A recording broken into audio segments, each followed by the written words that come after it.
تبارك الذي نزل الفرقان على عبده ليكون للعالمين نذيرا. نحمده ونستعينه ونستغفره ونؤمن به ونتوكل عليه ونعوذ بالله من شرور أنفسنا ومن سيئات أعمالنا. من يهده الله فلا مضل له ومن يضلله فلا هادي له ونشهد أن لا إله إلا الله وحده لا شريك له ونشهد أن سيدنا ومولانا محمدا عبده ورسوله أرسله إلى كافة للناس بشيرا ونذيرا وداعيا إلى الله بإذنه وسراجا منيرا. أما بعد فأعوذ بالله من الشيطان الرجيم. بسم الله الرحمن الرحيم. رب لا تذر على الأرض من الكافرين ديارا.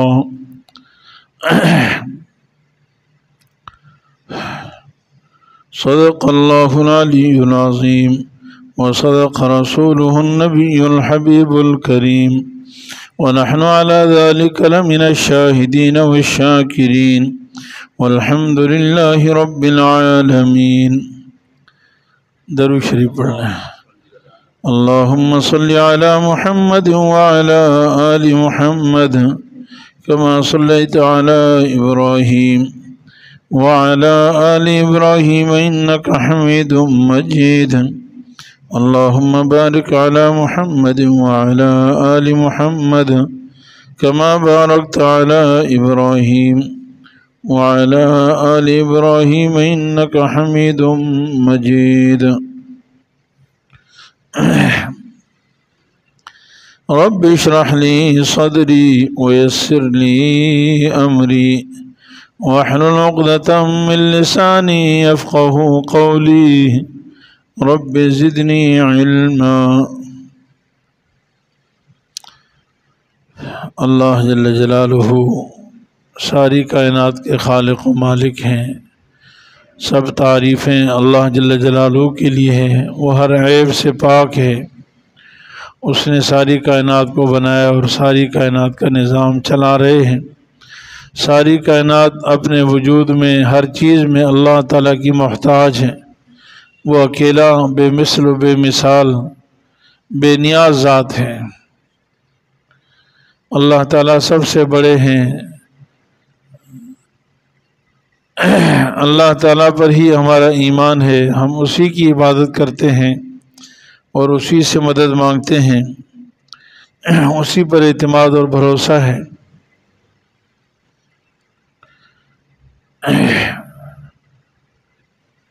میرے عزیز بھائیوں، یہ ساری کائنات کا نظام اللہ تعالیٰ کے ہاتھ میں ہے.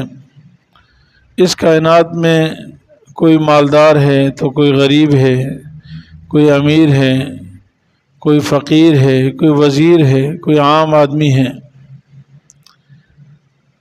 کوئی ہنس رہا ہے تو کوئی رو رہا ہے.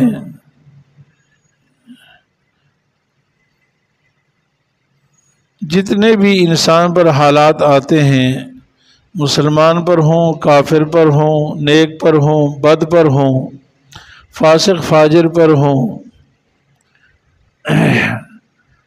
امیروں پر ہوں، وزیروں پر ہوں، حکومتوں پر ہوں، یہ سب اللہ کے ہاتھ میں ہے.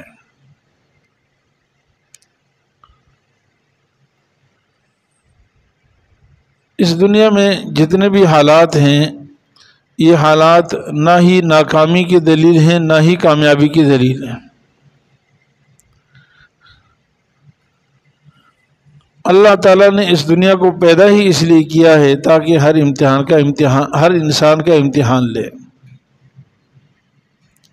وَهُوَ الَّذِي جَعَلَكُمْ خَلَائِفَ الْأَرْضِ وَرَفَعَ بَعْضَكُمْ فَوْقَ بَعْضٍ دَرَجَاتٍ لِيَبْلُوَكُمْ فِي مَا آتَاكُمْ. اللہ تعالیٰ نے تمہیں ایک دوسرے کا جانشین بنایا ہے. پہلے ہم سے پہلے ہمارے آباء و اجداد تھے. آج سے 100 سال پہلے اس دنیا میں اس جگہ پہ کوئی لوگ آباد تھے، کراچی بھی تھا اور دنیا بھی آباد تھی۔ آج دنیا میں 100 سال کی عمر کا شاید کوئی اکا دکا، کوئی بوڑھا کہیں بیمار، کھانسی، تکلیفوں میں، کمر جھکی ہوئی کوئی ہو، ورنہ کوئی نہیں ہے۔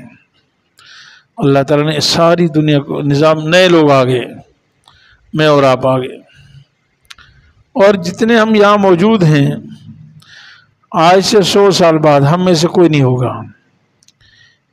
یعنی جو آج ایک دن کا بچہ ہے نا، 1 سال کا، 1 مہینے کا، وہ بھی 100 سال بعد اکا دکا کوئی ہو تو ہو، ورنہ ختم ہو جائیں گے۔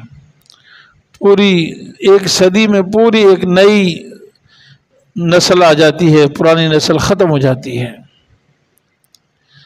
اللہ تعالیٰ تو فرماتے ہیں یہ سب میں نے اس لیے کیا ہے، اور تم میں سے پھر کسی کو ہم نے اوپر، کسی کو نیچے، کسی کو مالدار، کسی کو غریب، کسی کو حکمران، کسی کو رعایا، کسی کو صحت مند، کسی کو بیمار، کسی کو خوشحال، کسی کو پریشان حال، مختلف حالات کیے ہیں تاکہ جس کو جو حالت اللہ نے دی ہے نا اس میں اللہ امتحان لیں۔ یہ امتحانی پیپر ہے ہر ایک کے، اور یہ سب اللہ نے ہمیں عطا فرمائے ہیں۔ لِيَبْلُوَكُمْ فِي مَا آتَاكُمْ، اللہ تعالیٰ تمہارا امتحان لینا چاہتے ہیں اس میں جو اللہ نے تمہیں عطا کیا ہے۔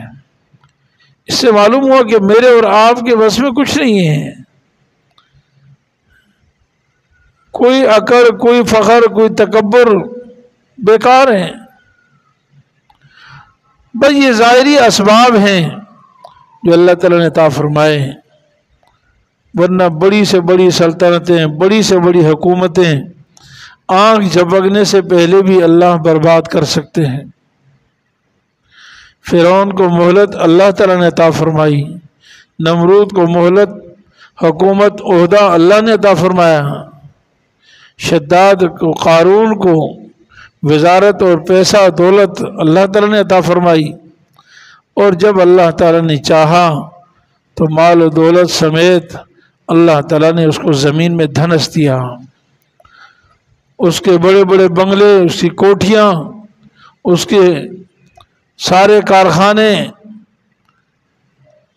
سارے خزانے، فَخَسَفْنَا بِهِ وَبِدَارِهِ الْأَرْضِ، ہم نے اس کو اس کے گھر سمیت، اس کے خزانوں سمیت زمین میں دھنسا دیا۔ اس لیے ہمیں ہر قدم پر اللہ کا شکر بھی ادا کرنا چاہیے، اور اللہ کے عذاب سے، اللہ کے خوف سے ڈرتے بھی رہنا چاہیے۔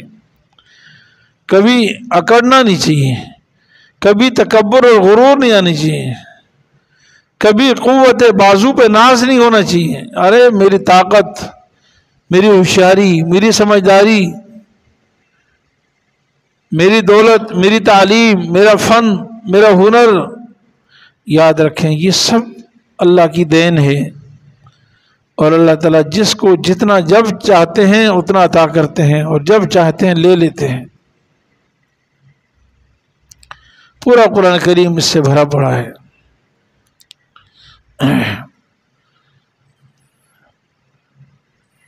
جناب رسول اللہ صلی اللہ علیہ وسلم جب دنیا میں تشریف لائے نا، اس زمانے میں دنیا میں وہ 2 بڑی طاقتیں تھیں جو اپنے آپ کو سپر پاور کہتی تھیں۔ ایک کا نام تھا روم، اور ایک کا نام تھا ایران، فارس۔ روم اور فارس، روم کے بادشاہ کو قیصر کہتے تھے، قیصر لقب ہوتا تھا، قیصر، اور جیسے ہمارے یہاں وزیر اعظم ایک ہوتا ہے اس طرح۔ اور فارس کے بادشاہ کو کسرا کہا جاتا تھا۔ آپ صلی اللہ علیہ وسلم نے بشارت فرمائی تھی کہ جب قیصر ہلاک ہوگا تو فلا قیصر بعدہ، اور جب کسرا ہلاک ہوگا تو فلا کسرا بعدہ، یعنی قیصر ہلاک ہوگا اس کے بعد پھر کوئی قیصر نہیں آئے گا، اور کسرا ہلاک ہوگا تو کوئی کسرا نہیں آئے گا۔ یہ دنیا کی بڑی سپر پاور طاقتیں تھیں، لیکن اللہ نے جب ان کو ہلاک کرنا چاہا تو نام و نشان مٹ گیا۔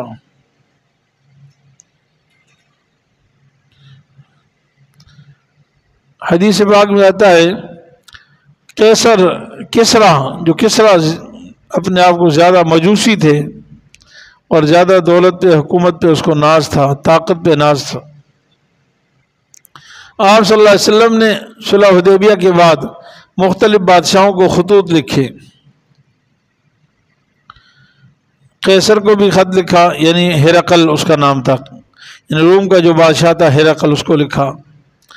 اس نے آپ صلی اللہ علیہ وسلم کے خط کی تعظیم کی، چوما، سینے سے لگایا، اور اس نے آپ صلی اللہ علیہ وسلم کی تعظیم بھی کی۔ بخاری شریف میں وہ الفاظ ہیں، بعض علماء فرماتے ہیں اس نے اسلام بھی قبول کر لیا تھا ہرقل نے، لیکن بعض کہتے ہیں نہیں، اسلام نہیں قبول کیا، اپنی حکومت پر قائم رہا۔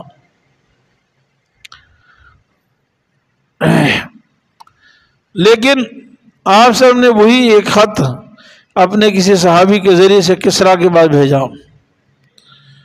کسرا کے بعد جب آپ صلی اللہ علیہ وسلم کا خط پہنچا تو اپنی طاقت، اپنی حکومت، اپنے عہدے، اپنے قوت پر اس کو ناز تھا کہ میری تو دنیا کی بڑی طاقتیں ہیں۔ اس نے رسول اللہ صلی اللہ علیہ وسلم کو ایک مکے کا یتیم، عرب کا باشندہ، ہجرت کر کے مدینہ جانے والی شخصیت، اس کو کم سمجھا، عزت نہیں کی، اور اس نے کہا یہ کیا ہوتا ہے؟ جناب رسول اللہ صلی اللہ علیہ وسلم کا خط اس نے ٹکڑے ٹکڑے کر کے پھینک دیا۔ جو آپ صلی اللہ علیہ وسلم کا نمائندہ تھا وہ واپس حضور صلی اللہ علیہ وسلم کے پاس آیا اور آ کر بتایا کہ یا رسول اللہ، میں نے آپ کا خط تو اس کو دے دیا تھا، لیکن اس نے اس خط کو ٹکڑے ٹکڑے کر کے پھینک دیا۔ جناب رسول اللہ صلی اللہ علیہ وسلم نے صرف ایک دعا فرمائی، سارا کایا پلٹ دی، فرمایا یا اللہ کسرا بھی ایسے ٹکڑے ٹکڑے ہو جائے جیسے اس نے میرا خط کے ٹکڑے ٹکڑے کیے۔ تاریخ گواہ ہے کہ کسرا کی بڑی سلطنت تھی، بڑی طاقت تھی، پوری دنیا پر وہ سپر پاور اپنے آپ کو کہتا تھا، لیکن گھر کے اندر سے وہ ہلاک ہو گیا۔ کسرا کا ایک بیٹا تھا، وہ کسرا کا نام تھا پرویز بن نوشیروان، اور اس کی ایک بیوی تھی شیرین، بہت خوبصورت اور حسین جمیل بادشاہ کی بیوی تھی۔ اور اسی کسرا کا ایک بیٹا تھا کسی اور عورت سے، خاتون سے، وہ اسی اپنی جو باپ کی بیوی ہے اس پر فریفتہ ہو گیا۔ فارس مجوسیوں کا جو بھی طریقہ کار تھا، مذہب تھا کہ اپنے باپ کے مرنے کے بعد وہ اس عورت سے نکاح کر سکتا تھا، شادی کر سکتا تھا۔ اسلام میں تو حرام ہے، باپ کی منکوحہ حرام ہے، ماں ہو یا کوئی اور ہو۔ بہرحال کسرا کو بھی پتہ چلا کہ یہ میرا بیٹا غدار ہے، اور اس کی کوشش یہ تھی کہ میں اپنے باپ کو قتل کر دوں۔ چنانچہ اس نے کوشش کی طریقے سے چھپکے سے گھر میں اپنے باپ کو خود ہی قتل کر دیا، بیٹے نے، جو اتنا بڑا سپر پاور تھا اس کو بیٹے نے قتل کر دیا تھوڑی عرصے میں۔ پھر باپ کے کمرے میں گیا، اب تو خوش تھا کہ اب تو میری حکومت آ گئی اور میں تو حکومت کروں گا، پوری جانشین ہوں اپنے باپ کا، باپ تو مر گیا۔ تو باپ کے کمرے میں گیا تو باپ نے پہلے سے اپنے بیٹے کے لیے انتظام کر رکھا تھا۔ باپ تو باپ ہوتا ہے نا، بیٹا ہوشیار ہے تو باپ تو اس سے ڈیڑھ ہوشیار تھا۔ تو باپ کو پہلے سے سمجھ گیا تھا کہ میرا بیٹا شاید مجھ سے غداری کرے اور مجھے قتل کر دے۔ اس نے اپنے کمرے میں، مخصوص کمرے میں، آفس میں، اس نے ایک شیشے کی بوتل زہر کی رکھی تھی، جس کو تریاق کہا گئی، یہ بہت قیمتی دوائی ہے، بہت اعلیٰ تھی زہر، اور خطرناک زہر تھا۔ بیٹا جیسے وہاں گیا اس نے دیکھا کہ یہ بہت اعلیٰ قسم کی والد صاحب نے دوا رکھی ہے، اس نے ایسے منہ کو لگایا اور پی گیا، جیسے وہ دوا پی وہ بھی فوراً مر گیا زہر سے۔ اس بیوی جو شیرین تھی وہ بہرحال اپنے شوہر سے، تو اس کو جب پتا چلا کہ میرا بیٹا بھی مر گیا جو اس کے شوہر کا بیٹا تھا اور میرا شوہر بھی مر گیا، تو اس کے غم میں بیوی نے بھی خودکشی کر لی۔ یعنی ایک دن میں 3 اموات ہو گئی، اور بعد میں کسریٰ کی حکومت کسی عورت کے پاس آئی اور وہ بھی نہیں کر سکی۔ اس کے بعد کسریٰ ٹکڑے ٹکڑے ہو گیا۔ یہ جو فارس کی حکومت ہے نا، پھر ٹکڑے ٹکڑے ہو گئی، اور آپ نے فرمایا ایک دفعہ جب یہ ختم ہوگی، کسریٰ ختم ہوگا، دوبارہ وہ تو پاور نہیں آئے گی، قیامت تک نہیں آئے گی انشاءاللہ۔ تو میرے عزیز بھائیوں، کسریٰ کافر تھا، غیر مسلم تھا، لیکن وہ ہلاک و برباد اس وقت نہیں ہوا۔ لیکن جب اس نے رسول اللہ صلی اللہ علیہ وسلم کے خط کی توہین کی، آپ صلی اللہ علیہ وسلم کے مقابلے میں آیا اور تکبر اور فرعونیت اس نے دکھائی، تو اللہ رب العالمین نے چند دنوں میں ہی اس کا تختہ الٹ دیا۔ معلوم ہوا کہ ساری دنیا کی طاقت، قوت، اقتدار، حکومت صرف اللہ کے پاس ہے۔ ہمیں بھی ہمیشہ اللہ سے ڈرتے رہنا چاہیے۔ شکر اور صبر، خوف، امید اور خوف، یہ 2 بنیادی چیزیں ایمان کی۔ آپ کو اللہ نے جس حالت میں رکھا ہے اللہ کا شکر ادا کریں اور اللہ سے ڈرتے رہیں۔ اس پر اترائے نہیں، نہ اپنی قوت پر، نہ اپنی طاقت پر، نہ اپنے مال پر، نہ دولت پر، نہ ہنر پر، نہ سمجھداری پر، نہ ہوشیاری پر۔ جو کچھ میرے اور آپ کے پاس ہے، واللہ العظیم یہ اللہ کی طرف سے عطا ہے، اللہ کی دین ہے، وہ جب چاہے جیسے چاہے کر دے۔ اللہ تعالیٰ نے قرآن کریم میں یہی ہمیں بتایا ہے۔ لیکن ہماری حالت یہ ہے کہ جب ہمارے پاس عیش و عشرت، دولت آتی ہے تو پھر ہم اللہ کو بھول جاتے ہیں۔ بہادر شاہ ظفر مغل بادشاہوں کا آخری بادشاہ تھے نا، اس کے اشعار ہیں کہ اس نے یہ کہا، بہادر اے بہادر ہرگز اس شخص کو انسان نہ جانی ہو، یعنی اس کو انسان نہ سمجھنا، جس کو عیش میں یاد خدا نہ رہے، جس کو تیش میں خوف خدا نہ رہے۔ بس یہ بنیادی چیز ہے۔ جب راحت ہو، آرام ہو، تو یہ نہیں کہ بس جی یہ تو سب میرا کمال ہے۔ مومن وہ ہے، انسان وہ ہے، انسان کہلانے کے لائق وہ ہے جو عیش میں اللہ کو یاد کرے اور تیش میں بھی اللہ کا خوف ہو، اللہ سے ڈر ہو۔ اللہ تعالیٰ قرآن کریم میں بارہا یہی فرماتے ہیں کہ ہم انسان پر امتحان لاتے رہتے ہیں، حالات بدلتے رہتے ہیں، اور یہ حالات سب اللہ کے امتحان ہیں۔ جو ناکام انسان ہوتا ہے وہ راحت کے وقت تکبر کرتا ہے، فخر اور غرور کرتا ہے، اور مصیبت اور پریشانی کے وقت میں مایوس ہو جاتا ہے۔ لیکن جو مومن ہے، جو کامیاب انسان ہے، وہ راحت میں بھی اللہ کا شکر ادا کرتا ہے، مصیبت میں بھی صبر کرتا ہے، اللہ سے ڈرتا ہے، نیک اعمال کی پابندی کرتا ہے۔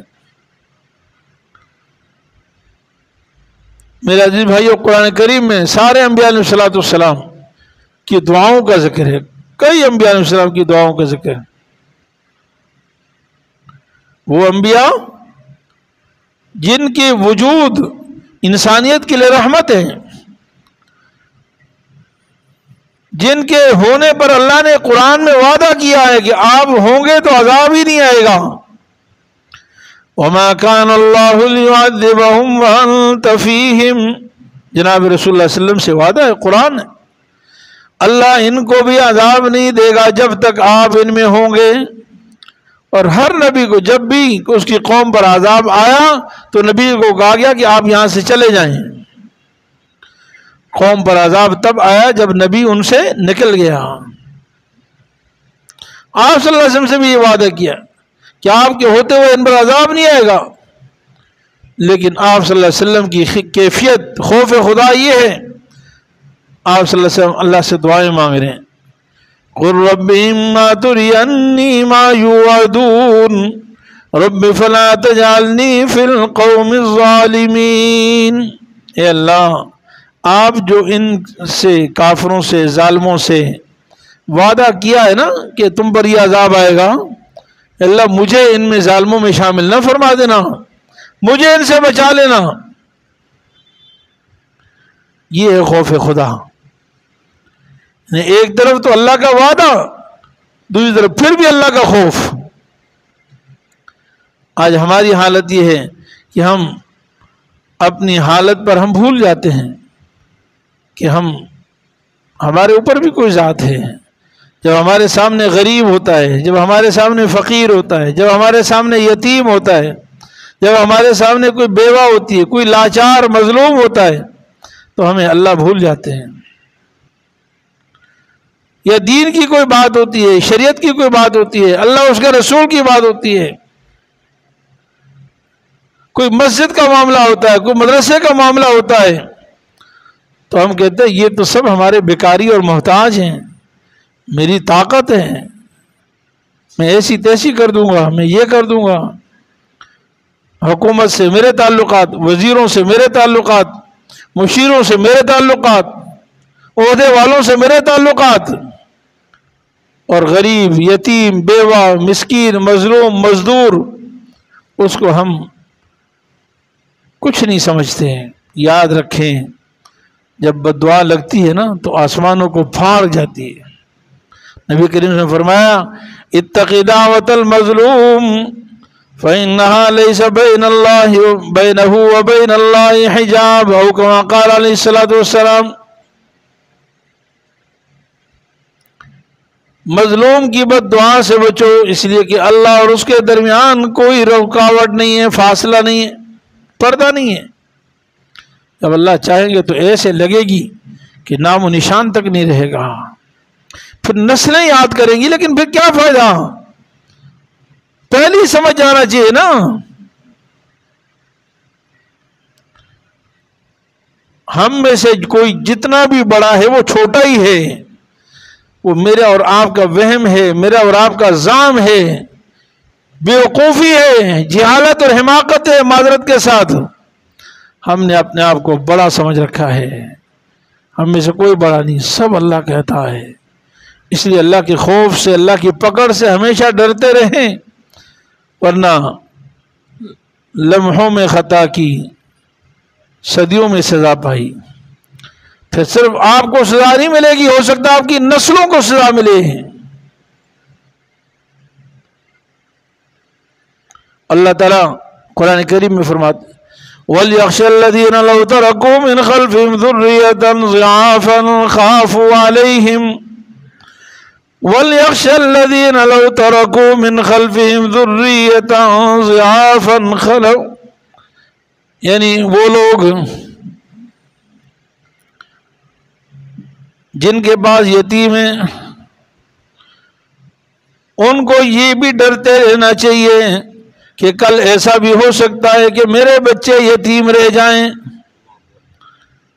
اور مجھے ان کے بارے میں خوف ہو کہ میرے بچوں کے ساتھ کوئی زیادتی کرے گا. آج جس طرح میں یتیموں پر مسلط ہوں، کل میرے بچوں پر بھی کوئی مسلط ہوگا. خافوا علیہم، یہ ہو سکتا ہے آج اگر تم غالب ہو کل کوئی اور غالب ہو سکتا ہے. نسلوں میں سزا ملتی ہے. فرمایا ان اللہ کان علیا کبیرا، دیکھو تم جتنے بھی بڑے ہو اللہ تم سے بڑے ہیں. اللہ بہت بڑے ہیں، بہت بلند و بالا ہیں. حضرت سیدنا نوح علیہ الصلوۃ والسلام کا مشہور واقعہ ہے. 950 سال دعوت دی اپنی قوم کو، سمجھایا، دن کو بھی، رات کو بھی، صبح بھی، شام بھی، لیکن لوگ ان کا مذاق اڑاتے رہے. استہزاء اور ٹھٹھا کرتے رہے، جیسا کہ ہر انبی سے کیا. اور پھر خصوصاً جب افرادی اعتبار سے بھی کم ہوں، مال و دولت کے اعتبار سے بھی کمزور ہوں، تو پھر تو ہماری نظر میں کچھ لگتا ہی نہیں نا کچھ بھی. تمسخرہ کرتے تھے، ٹھٹھا کرتے تھے، مذاق اڑایا کرتے تھے، پتھر مارا کرتے تھے. اللہ اکبر. کتنا صبر کیا نوح علیہ السلام نے؟ 950 سال.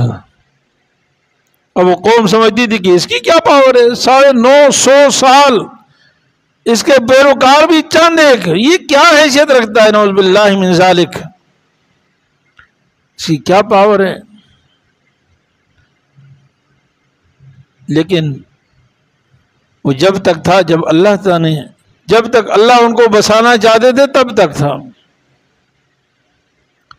جب نوح علیہ السلام بالکل انتہا پہ پہنچ گئے، تنگ ہو گئے، تو اللہ تعالیٰ کے سامنے ہاتھ اٹھایا، اور ایسے ہاتھ اٹھایا، یعنی ایسی دعا مانگی کہ دعا بھی بڑی عجیب. یہ نہیں کہا یا اللہ ان کو ہلاک کر دے، میری قوم کو ہلاک کر دے. فرمایا رب لا تذر علی الارض من الکافرین دیارا. اے اللہ، جن کو میں نے دعوت دی صرف ان کی بات نہیں کر رہا، جنہوں نے میری مخالفت کی صرف ان کی بات نہیں. اے اللہ، روح زمین پر ایک بھی کافر کا گھر نہ بچے. میں نے آزما لیا ہے، میں نے دیکھ لیا ہے کہ سب ایک ہی سوچ کے حامل ہیں، سب کا ایک ہی مزاج ہے. یعنی نوح علیہ السلام نے دعا کسی ایک علاقے، ایک بستی کے لیے نہیں کی، حالانکہ نوح علیہ السلام تو ایک قوم کے لیے نبی بن کر آئے تھے، نوحا الی قومی. لیکن دعا کیا فرمائی؟ رب لا تذر علی الارض من الکافرین دیارا. اے اللہ، زمین پر ایک کافر کا کوئی گھر نہ بچے. اور جب اللہ قبول کرنے پہ آتے ہیں تو پھر اس طرح قبول فرماتے ہیں. عالمی عذاب ہے، عالمی. پوری روح زمین پر سیلاب ہے، پوری روح زمین پر. نہ کوئی درخت بچا، نہ کوئی پہاڑ بچا. پہاڑ بھی ڈوب گئے، درخت بھی ڈوب گئے، نشیب و فراز سب ڈوب گئے، اور صرف نوح علیہ السلام کی کشتی اوپر تیر رہی ہے. 40 دن تک یکم و بیش نوح علیہ السلام کشتی میں رہے. کھانے پینے کے سارے اسباب صرف کشتی میں تھے، باہر کچھ نہیں تھا. پھر اللہ تعالیٰ نے سیلاب کا عذاب ختم کر دیا. یہ میرے عزیز بھائیو، یہ اللہ کی طاقت ہے. جب پوری روح زمین پر اللہ عذاب لا سکتے ہیں، اتنا بڑا سیلاب لا سکتے ہیں، تو پھر میں اور آپ اللہ کے سامنے کیا حیثیت رکھتے ہیں بھائی؟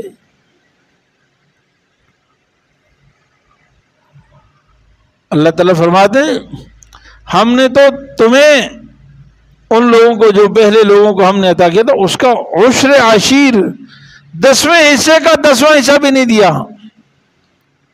یعنی 1% بھی تمہیں نہیں دیا جو ہم نے پہلے لوگوں کو دیا تھا.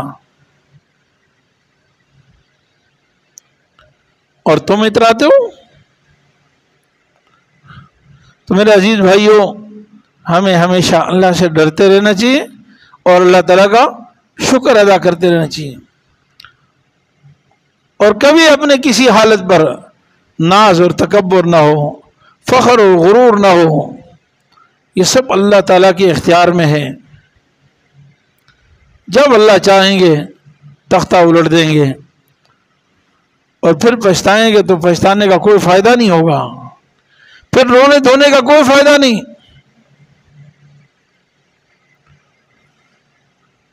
آج ہمیں اپنے پڑوسیوں کا خیال کرنا چاہیے، اپنے سے ماتحتوں کا خیال کرنا چاہیے، غریبوں کا خیال کرنا چاہیے، یتیم کا خیال کرنا چاہیے، بیوہ کا خیال کرنا چاہیے، غریب کا خیال کرنا چاہیے. ان کے ساتھ ٹھٹھا نہ کریں، ان کا مذاق مت اڑائیں، ان کو کمینہ مت سمجھیں، ان کو یہ مت کا تانا دیا کرے کہ 2 ٹکے کا آدمی ہے. یہ ہمارے سٹیٹس کا نہیں ہے، اسٹینڈرڈ کا نہیں ہے.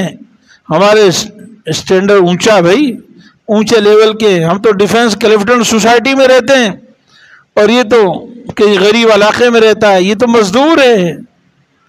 یاد رکھیں یہ سب سٹیٹس جو ہے اللہ نے بنائے، ہاں آپ کے پاس کچھ نہیں ہے۔ ایسا نہ ہو کہ کوئی مظلوم سے مظلوم، غریب سے غریب تر آدمی تمہاری ساری پاور کو خاک میں ملا دے، طاقت کو خاک میں ملا دے۔ اللہ سے ڈرتے رہنا چاہیے، اللہ کا خوف ہمیشہ دامن گیر ہونا چاہیے، اور اللہ کا شکر ہر وقت کرتے رہنا چاہیے کہ اللہ جو کچھ ہے وہ تیرے فضل سے ہے، تیرے انعام سے، تیرے کرم سے، تیرے احسان ہے کہ آپ نے مجھے عطا فرمایا۔ اور ہر وقت اپنے اعمال کا جائزہ لیتے رہنا چاہیے، جائزہ کہ یار کہیں مجھ سے زیادتی تو نہیں ہو رہی۔ ہم تو پتہ نہیں کیا کیا زیادتیاں کر کے بھی بھول جاتے ہیں،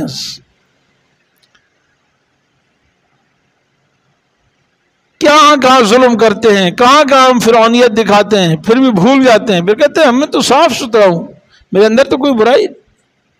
خواہ وہ ظلم بیوی کے ساتھ ہو، بچے کے ساتھ ہو، یتیم کے ساتھ ہو، غریب کے ساتھ ہو، کسی کے ساتھ بھی ہو۔ آخری بات عرض کرتا ہوں، حضرت عمر رضی اللہ تعالیٰ عنہ جلیل القدر صحابی تھے، عدالت عمر فاروق رضی اللہ تعالیٰ عنہ آج بھی مشہور ہے۔ دنیا میں ایسی حکومت اور ریاست قائم کی جو آج تک نمونہ ہے، آج بھی انگریز ان کی نظام خلافت سے فائدہ اٹھاتے ہیں، استفادہ کرتے ہیں۔ مسلمان تو کریں گے۔ حضرت عمر رضی اللہ عنہ طاقتور تھے اور بڑے بہادر تھے، لمبے قد کے تھے، بڑا قد تھا، یعنی بہت طاقتور تھے۔ رسول اللہ صلی اللہ علیہ وسلم نے حضرت عمر رضی اللہ عنہ سے ایک دفعہ فرمایا، اے عمر جب تم طواف کرتے ہو نا تو تھوڑا دھیان رکھا کرو دائیں بائیں، اس لیے کہ تم بڑے طاقتور ہو۔ اب تم طواف کرتے ہوئے، حسن رمل کرتے ہوئے جب ایسے جا رہے ہیں اور طواف کر رہے ہیں تو ہو سکتا ہے آپ کا بازو، آپ کی سائڈ کوئی طرف کسی کو لگ جائے، اور ذرا سی کسی کو لگی نا کمزور کو تو وہ وہاں گر جائے گا، آپ کو پتہ بھی نہیں چلے گا اور اس کے وہ گر جائے گا۔ اس کا خیال کیا کرو۔ اس سے معلوم ہوتا ہے، اس سے یہ سبق ملتا ہے رسول اللہ صلی اللہ علیہ وسلم کی اس تعلیم سے کہ میرے پاس جو حالت ہے مجھے اپنی حالت پہ خیال کرنا چاہیے۔ میرے پاس پراڈو ہے تو میں مت سمجھوں کہ میں روڈ کا بادشاہ ہوں، کوئی سائیکل پہ چل رہا ہے، کوئی موٹر سائیکل پہ چل رہا ہے، کوئی گاڑی چلا رہا ہے، چھوٹی سی گاڑی، پاں پاں پاں پاں دبا جاؤ، راستہ چھوڑو۔ آج میرے پاس اگر کوئی دکان ہے، کاروبار ہے، فیکٹری کا مالک ہوں، یاد رکھنا آپ کے سامنے جو مزدور کھڑا ہے وہ آپ کا بھائی ہے، اس کو حقیر مت سمجھنا، اس کو برا بھلا مت کہنا، اس کو تم چاہو تو 1 سیکنڈ میں نکال دو، لیکن یاد رکھنا ایسا نہ ہو کہ اگر ظلماً ایسا کیا تو کل یہ تمہارے گلے کا پھندا بن جائے، تمہارے پاؤں کی بیڑی بن جائے اور تمہیں ہلاک و برباد کر دے۔ یہ یاد رکھنا، کوئی یتیم، کوئی بیوہ، کوئی مظلوم، کوئی فقیر، کوئی غریب، تمہیں تو پتہ بھی نہیں ہوگا، تم کہتے ہو میں نے کون سا کام کیا ہے۔ ہو سکتا ہے آپ کے ظلم کی وجہ سے کسی کا چولہا بجھ جائے، کسی کے بچے یتیم ہو جائیں، کوئی خاتون بیوہ ہو جائے۔ آپ نے تو کہا کہ بھئی میں تو نشے میں تھا اور میں عیش و عشرت میں تھا اور میں تیز گاڑی چلا رہا تھا، کسی کو مار دیا، کسی کو ٹکر لگ گئی، ہمیں کیا، مجھے کیا پرواہ۔ تو اللہ رب العالمین سے دعا فرمائیں اللہ تعالیٰ ہمیں ہر قدم پر رہبری اور رہنمائی فرمائے، ہر قسم کی زیادتی سے، ظلم سے، تکبر سے، فرعونیت سے اللہ ہم سب کی حفاظت فرمائے، اور ہر قدم پر ہمیں اپنا احتساب کرنے کی توفیق عطا فرمائے۔ ہر شخص کو اللہ نے جو حالت دی ہے نا، جو نگران ہے، اپنے ماتحتوں کے بارے میں فکر کرتا رہے۔ اللہ تعالی ہمیں عمل کی توفیق عطا فرمائے۔ وآخر دعوانا الحمدللہ رب العالمین۔ مفتی صاحب کے YouTube چینل کو سبسکرائب کیجئے اور ان کے تازہ بیانات کے ذریعے اپنے علمی، اصلاحی اور فکری آبیاری کرتے رہیے۔ جزاکم اللہ۔